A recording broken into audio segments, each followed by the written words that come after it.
ஒரு முட்டாள் செய்த குற்றத்துக்காக ஒரு புத்திசாலி கைது செய்யப்படுகிறான்.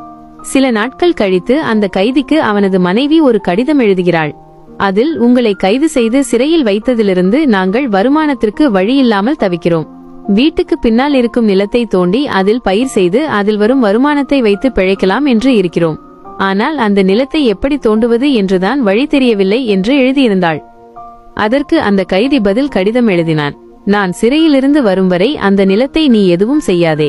ஏனென்றால் நான் அந்த நிலத்தில்தான் எல்லா தங்கங்களையும் புதைத்து வைத்திருக்கிறேன். நீ அதில் ஏதாவது செய்ய போய் புதைத்து வைத்த இடங்கள் மறந்துவிடும். அதனால் எதையும் செய்யாதே என்று பதில் எழுதினான். ஒரு வாரம் கழித்து மனைவியிடமிருந்து இன்னொரு கடிதம் வந்தது.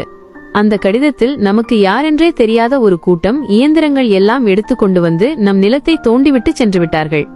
இப்போதெல்லாம் பயிர் செய்வதற்கு மிகவும் வசதியாக இருக்கிறது. ஆனால் யார்தான் இந்த உதவியை செய்தார்கள் என்று எனக்கு தெரியவில்லை என்று எழுதியிருந்தாள். திரும்பவும் அந்த சிறை கைதி தன் மனைவிக்கு கடிதம் எழுதினார். நான் உனக்கு முதலில் எழுதிய கடிதத்தை படித்துவிட்டு காவல்துறைதான் இந்த நிலத்தில் தங்கம் இருக்குமோ என்று சோதித்துள்ளார்கள். உண்மையாக அந்த நிலத்தில் நான் தங்கம் எதையும் புதைத்து வைக்கவில்லை என்று குறிப்பிட்டான். கதையின் நீதி, புத்திசாலி சிறைச்சாலையில் இருந்தாலும் தன் வாழ்வை செதுக்குவான்.